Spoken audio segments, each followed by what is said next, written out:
Welcome to Only For Your Ears and today's episode. But before we begin, I'd like to give a big thanks to people that have viewed, shared, liked, and subscribed. This is very much appreciated. Now we'll continue with episode 43, The Silent Book by Hans Christian Andersen, which I've renamed as The Loud and Quiet Voice Prevails. The structure will remain the same, starting off with a summary where I'll digress on one or two highlighted sentences and give a brief reflection.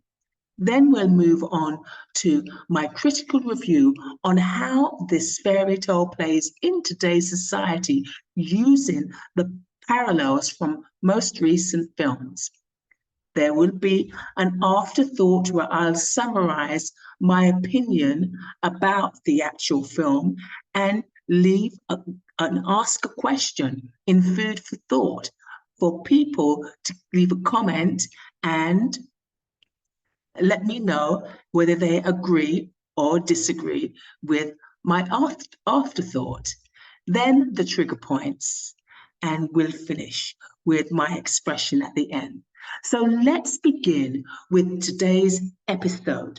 The Silent Book, or The Loud and Quiet Voice Prevails, was written by Hans Christian Andersen. It's a touching fairy tale that tells the story of a lonely old student who finds solace in his book of withered flowers. I digress. This sounds like a person who watched his life perish away while holding on to nostalgic memories. The tale begins in a secluded farmhouse where the student's open coffin rests under an arbor of blooming lilacs. I digress. He probably felt safe and sound, tucked away from the imagined dangers of the world.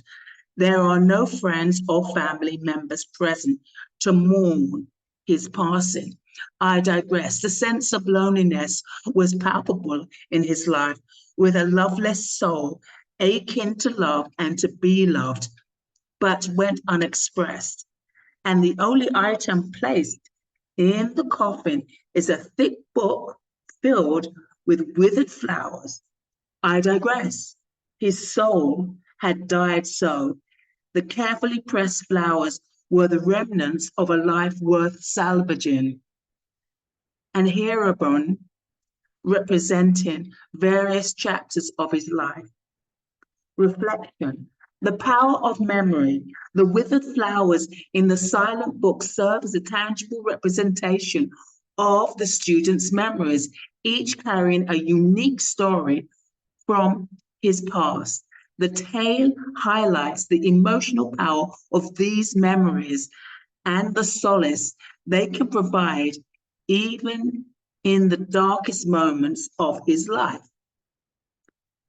The old student was known to have been intelligent, well-educated, and gifted in languages and music.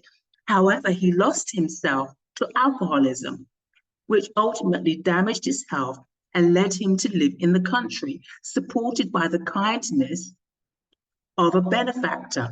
I digress. Some of the most gifted artists succumb to this disease due to blocked and unexpressed deep emotion. He was gentle at heart, but was often troubled by his dark moods. However, these dark moods alienated people, hence the loneliness and the sense of unworthiness. The book with the withered flowers served as a comfort to him. I digress. His memories made him feel loved and comfortable, if only for a moment.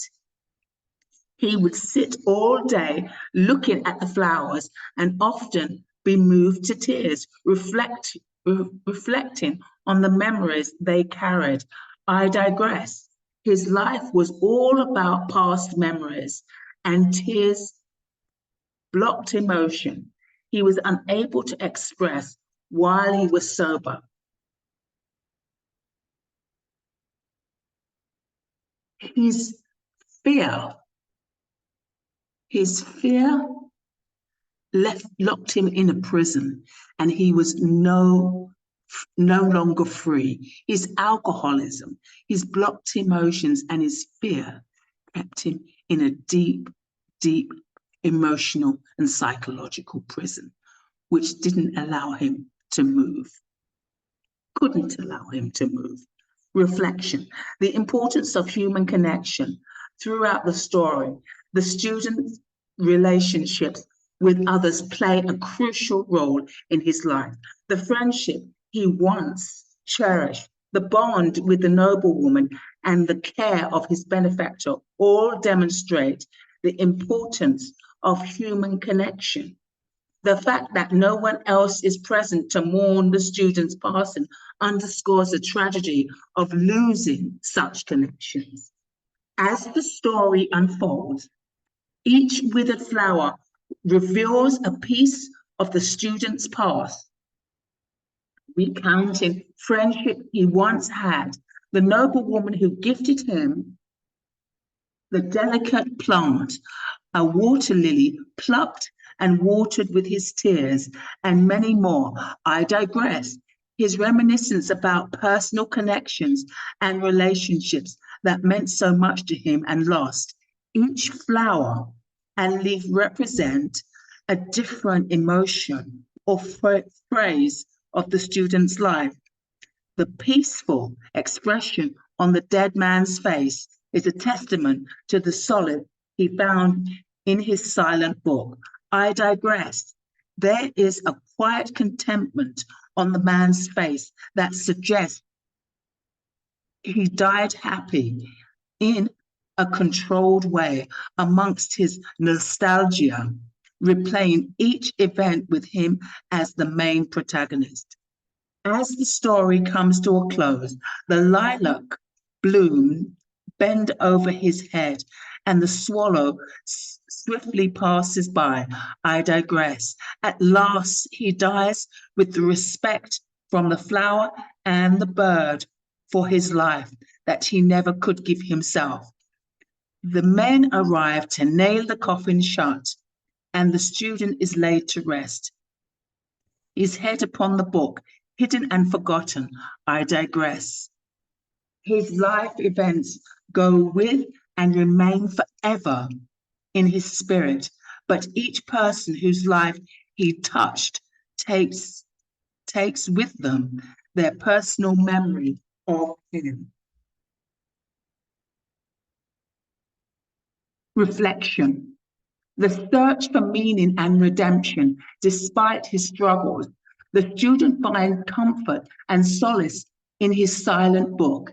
It suggests that there is always the opportunity for redemption, and that finding meaning in one's life can come from reflecting on the past experiences and memories.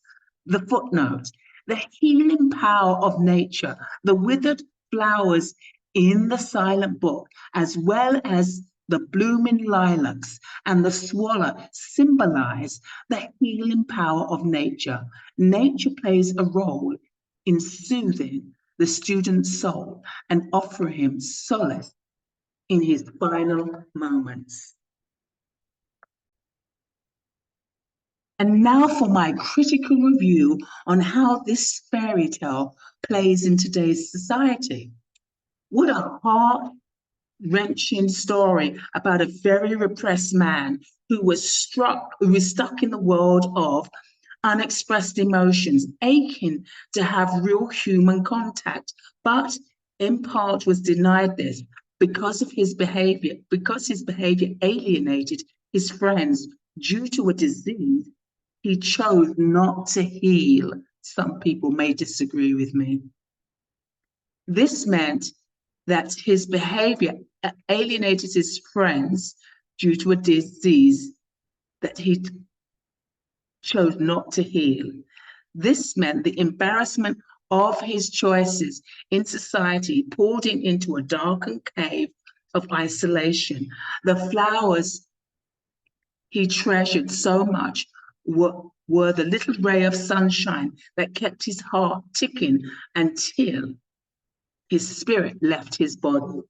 The fairy tale, the silent book, struck a chord of reminiscence of how I used to be as an English teacher living in Barcelona. I lived a very isolated life with no real friends to speak of. There was no one I could speak to because I had to watch my back all the time. And I had a lot of toxic feelings from my past and present circumstances that were unresolved. I also found solace in drinking too much wine. I had my beautiful cat Jade, who was, in a sense, my true family to keep me company, thus preventing me from falling off the cliff. It's amazing what loneliness can do to a person. It can make you feel so unworthy, like nobody values you as a human being, and no one, and not even your talent. This isn't necessarily true, though. Certainly not in this story. Yes, some people may envy your talents and try to sabotage you. However, I think we can be our own worst enemy and be the biggest saboteurs we know. Anyway, he had a benefactor who deemed him worthy as a person and an artist. So he wasn't completely abandoned. The fear that wells up inside of us from addiction, imprisoned, imprisoned in a web of unexpressed feelings, self-hatred, and inflicted punishment, leading to uncorticized wounds resulting from being a slave to his unhealed self. He lived in a vicious circle he was unable to escape from. So he died peacefully and on his own terms, may I say, with his silent book of flowers to cushion his head as he made the ascension to his resting place. Let's move on to some films I think can be used as examples to demonstrate the parallels from the fairy tale and today's society. The first film is going to be The 1 Hour Photo, and it stars as the main protagonist, Robin Williams. But first, let me just give you a little information about the deceased Robin Williams, who was an incredible artist, a sensitive artist, and a wonderful actor with such an incredible heart of gold. But he came from a family of abandonment. He was born into a very rich family, the only child. His father was head of General Motors, a very big car company in the United States, and his mother also had a career. They left him alone all day with a maid and with his toys. So he spent the whole day basically talking to himself and creating all these wonderful characters in his head. And these characters helped him completely dim the glaring light of loneliness and abandonment that spoke volumes to him in his heart. The day that he won the Oscar for the film Good Will Hunting, you could really see how this had haunted him all his life. Because when he got up on that stage, he said, "This Oscar is not only for me, but I want to say hello to my father up there, up in heaven." He never forgot that. He loved his father, but he felt unloved. So, Seymour Guy Parrish is a photo technician at the 1 Hour Photo in a Save Mart, which is a supermarket. He lives alone with a pet hamster, has no friends or love life, and lives only for his work, which he considers a vital service. His favorite customers are the Yorkin family, whose photos he has developed for many years.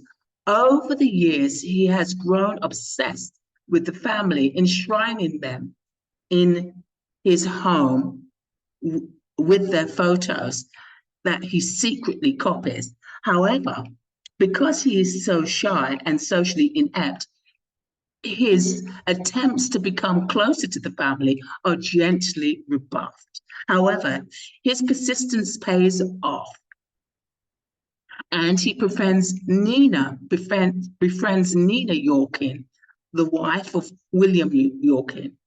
She discovers through their conversation that he lives a solitary life. Unbeknownst to her, he has decided to become their adopted son of the Yorkins family. This is all in his mind. It helps to eradicate the palpable sense of loneliness. The company he works for fires him after they find out that he's taken hundreds of photos that he hasn't even charged the customers for. Amongst these photos, he finds out that William Yorkin is having an extramarital affair with a woman named Myra. He takes paparazzi-type pictures of William's daughter, and sends the film to a Save Mart employee. They catch wind of Si's actions and chase after him, while he chases after the couple and finds them at a hotel and forces them to take really compromised photos of them. The investigator brings Si to the station and questions him about the obsession and why he took those photos. Si said, "I can see you're a good man and you would never exploit your child and take pornographic photos and sell them, would you?" The investigator quietly leaves him alone with his photos, and Si imagines William has his arm around Si and includes him into his family. My afterthought here, Si is this lonely man that is emotionally crippled because he felt abused, exploited, and unloved by his biological father. So he finds family in pictures and goes about making himself part of the real family, his protected son. Father instincts go into overdrive when he sees William Yorkin having an affair with other women. His family is in jeopardy of falling apart. This cannot be, not again like in his childhood. So his new family is accidentally triggered by Si, by the extramarital affair, and by taking lewd photos in a compromising position, just like his father had. So he basically repeated what happened to him, and he did that to his new family. Okay, my question, food for thought. Do you think by Si taking these photos, he was able to purge himself of the terrible exploitation that took place in his childhood? Please leave a comment. I'd love to hear from you what you think. The next film we're going to take a look at is called The Brick, or Brick. High school student Brendan Fry discovers a note directed him to a payphone, where he receives a call from his ex-girlfriend, Emily Kosticks, begging him for help. She mentions a bad brick. The pin and the tug, or a pin is like what you call a baron of a drug group, and the tug is, I think, the person that is like a provider. Before abruptly hanging up, apparently afraid of a passing black Mustang. from which a distinctively branded cigarette is thrown. Unable to locate Emily, Brendan enlists his friend Brian to help. It so happens the brick is a wad of heroin. The pin and the tug are obviously the drug baron and the main provider. Emily dismisses the phone call as a mistake and tells Brendan to let her go. Brendan steals her notepad and finds a note that leads him to her body in a tunnel the following morning. Distraught, Brendan decides to investigate her murder, hiding the body to avoid the police's involvement. Brendan gets into a fight when he chases after the Black Mustang. He gets into an altercation with the tug, who is the owner of the car and the main enforcer of the Baron. He asks the pin for a job so he can get on the inside to find out what happened to Emily. Or what happens later on is that the pin says he'll let him know if he can give him a job. And Laura is a woman who plays a friend of Emily, but she really wasn't. And she was at the house when all of this took place with Brendan and the altercation. She offers Brendan a lift to the school. And anyway, many things happen during the next couple of weeks. Brendan gets the job and many things transpire that lead to Tug's death in a drug shootout. The next day, Brendan meets Laura at school. She reveals that Tug died after a shootout with the ninth brick, then manipulated Emily into meeting Tug, who panicked and killed her after she told him that he was the father of the unborn child. Brendan has a handwritten note hands the handwritten note to the school administration stating that the 10th brick is in Laura's locker. Laura vindictively tells Brendan that Emily did not want to keep the baby because she did not love the father and that Emily was 3 months pregnant when she died, meaning the unborn child was Brendan's. I don't mean to be nasty, but this is a typical nasty, bitchy thing of a low vibrational woman to do. Afterthought. Friends and drugs are a dangerous elixir of betrayal. And if you add love and women, it's a lethal combination too. The saying, every man for themselves, is true, especially when it comes to money. You can't trust anyone when it comes to money, drugs, and sex. It's easy to be horribly manipulated and abused and lose your identity amongst very fake people. The brick illustrates this dilemma well. Perhaps man's best friend is his dog after all. Sometimes women can be your biggest enemies. Sorry to have to say this.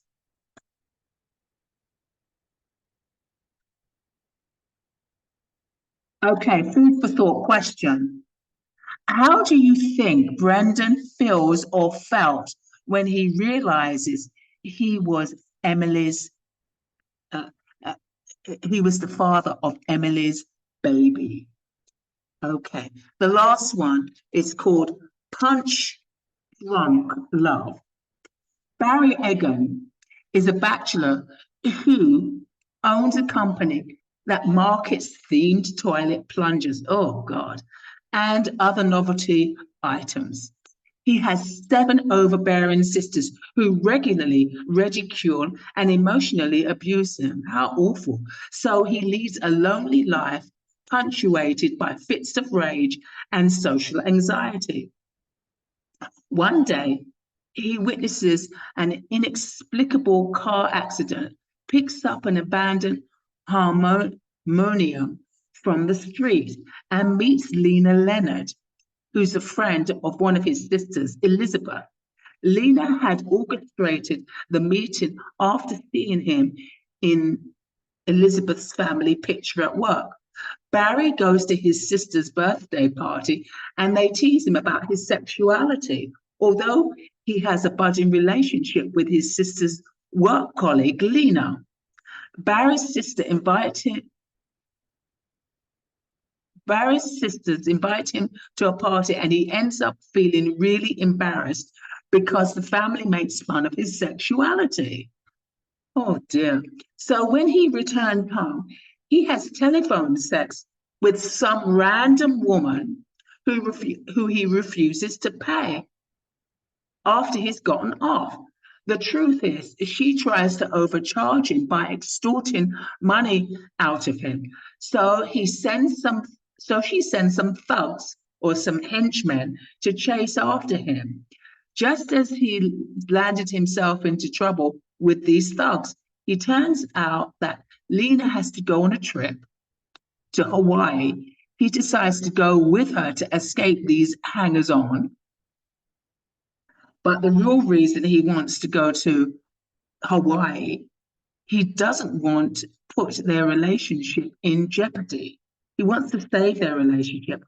While they're getting more acquainted, one of the sisters calls, oh my goodness, calls, and she just wants to be nosy, but Lena acts unaware. Their time together breaks Barry's emotional isolation and sense of loneliness, which I believe is a large part of feeling lonely, just like in the fairy tale. On their return home, the thugs chase the couple and force the car to crash, leaving Lena with minor injuries. Barry fights off the guys with a tire iron. This leads to Barry dropping Lena off at the hospital and calls back the sex phone hotline to end this harassment once and for all. He drives to Utah where he finds the owner who has a mattress store. The owner gets intimidated when he learns that Barry has traveled all the way from California to solve this problem. Well, they both agree that it's silly to argue and get into a dispute, so they go their separate ways. Barry returns home and goes to see Lena and explains why the accident happened. He begs for her forgiveness, pledging his loyalty and to use his frequent flyer miles to accompany her on future business trips. After his miles are processed, Lena confesses he was more upset about being left at the hospital, but forgives him and they embrace happily, which is a lovely ending. This is the best of all the films, I think. Now, the afterthought. I know abuse is awful, but if it weren't for his sisters teasing him at that birthday party, Barry wouldn't have tried to resolve his loneliness. I realize embarrassment and abuse isn't the best way to solve problems, but sometimes it can goad you into action. Barry discovered the root cause of his loneliness was caused by his being emotionally limited because he didn't have anyone to share his emotional feelings with, which drove him into isolation. The sex phone situation and fighting off those thugs with a tire iron ignited his ability to use his power in defending someone he cared for and also himself, demonstrating his masculinity. He stood up to the phone sex hotline owner and stood up for himself. And this must have been a real boost of self-empowerment for him. And at the end, he gets the girl. This is a good ending, not only for the film, but for people in real life. Food for thought question. Have you ever seen someone break out of emotional isolation and become empowered? Leave a comment. Okay.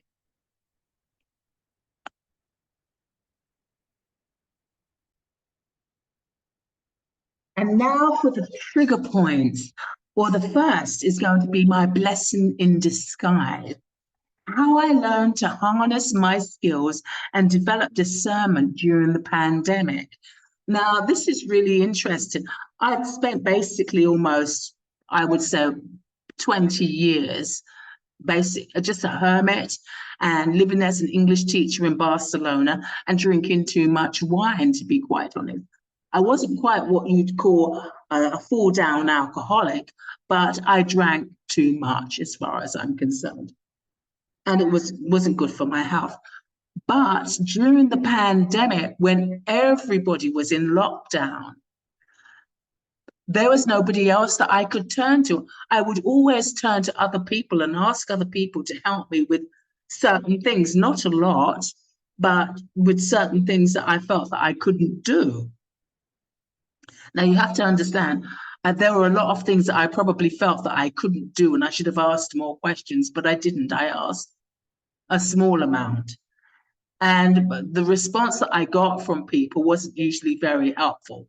So the pandemic helped me to go onto YouTube and say, ask questions, how to do this and how to do that and how to do everything else. That was basically administrative and how to make classes more entertaining online because everything was in lockdown. What also happened was, so I learned to develop a myriad of skills. I learned to be very resourceful, more resourceful than I ever thought. I didn't think that I was a resourceful person at all. So there were some real blessings in disguise for me during this pandemic, even though I must make note and mention that lives were lost. There were a lot of lives. People lost lives. Families were really hurt and disturbed. I lost my mother during the pandemic because she had COVID, but it was asymptomatic COVID, so they couldn't detect it. But during the pandemic, I learned who my friends were. And back then, I really didn't have any friends during the time when I was going through pain and I had to go through medical an emergency. My friends were what you call my spirit world, actually, and just leaning into my spiritual life because I didn't have what you call real humans before I left and I went to Canada. But when I came back, I had done enough work on myself that I realized that I was nowhere near as lonely as I was when I was in Spain. And that's because I did some work on myself. I learned to like myself a little bit before I left Spain, and maybe even edging towards loving myself. By the time I came back and I went through the transformation, which I was kind of unaware of, except for the fact that I was doing counseling, I did counseling for 8 months. During that time, I'd healed so much that when I came back from Canada, even when I was alone, physically alone, I did not feel lonely. I did not feel lonely around people, and I certainly didn't feel lonely being alone. And I realized that that sense of loneliness, just like man in the fairy tale, had a lot to do with, pardon me, that sense of feeling unloved and emotionally locked. And if you have an illness or if you drink too much, that kind of quiet addiction can isolate you and keep you and put you in a prison. In actual fact, we put ourselves in a prison when we have an addiction or we have a bad habit that we need to kick. We pull ourselves away from people. So that was the first one. The second trigger is called Beauty and the Recluse. The book is called The Toad, and it's by Catherine Dunn. And it talks about a woman named Sally who has maintained a lifestyle, a sense of loneliness between 10 to 35 years. She has a disability. She had a figure that people would scream over when she was younger, and she went out to parties and had a great time. And then I guess something happened. She didn't get married, she didn't have children. And I can imagine how she felt that society back then in those days sort of looked down at a woman that was single, not married, no children, no husband. What's wrong with you? And I think the criticism, the brown nosing, looking down on people because they don't fit certain criteria in society, sort of slowly made her retreat into a house where she has 4 friends that visit her. I think these 4 friends are her goldfish that she says hello to all the time. I don't think she has any real human contact. She might actually do, but I'm not sure of that. It doesn't really state here. It states that her disability caused a lot of problems. She does not go out. She doesn't go out at all. I think that's incredibly unhealthy. I think you need to at least go out and have some vitamin D and be exposed to the sunlight. I think the lack of human contact is extremely damaging to a person. So that really triggered me because it reminded me, pardon me, of the person that I could have become. Completely shut off from the world, don't go out. And you know, in some ways, the pandemic was a little like that, but I had to go out and get, well, we all did. We all had to go outside and get food for ourselves, get cat food and get food, real food for me to eat. So I had connection with people, but not a lot. It triggered me because it reminded me, made me feel that, you know, if I hadn't made an effort, I could have ended up just like this woman. And the last one is the difference between being a loner and lonely and enjoying one's company. Well, a loner is somebody that just likes to go off and do things by themselves. Sometimes they just don't feel as though they fit into society that much. They're quite different and they're quite content with doing things for themselves because they've learned to be very self-efficient. I was very much alone. I still am very much alone. I like to do things by myself. I enjoy my own company. And I enjoy my own company now, even more so that I don't drink, or I drink very seldomly. Now, when somebody's lonely, they feel at a distance from people, whether they're surrounded by people or not, because there's an emotional isolation that's taken place because they feel they're very shy, they feel they've been traumatized, or they feel emotionally blocked. And that is a dangerous place to be. You find some people that not only are lonely, they turn into recluses as well. And this is very, very dangerous. And those are the 2 differences. I have to say, since I've healed, I enjoy my own company and I do not feel lonely. And I have the freedom of choice Even though I'm not married and have children or a partner, I have the freedom of choice to be with people when I want to, and to be alone when I want to. And I'm never really alone because I'm spiritually connected too. So anyway, thank you for today's episode. Thank you for listening. And I'd like to leave you with my expression. Healing is a lifelong lesson, blessing, and gift we give ourselves, mind, body, and soul. Healing is a lifelong lesson, blessing, and gift we give ourselves, mind, body, and soul. Thank you very much for now. Goodbye.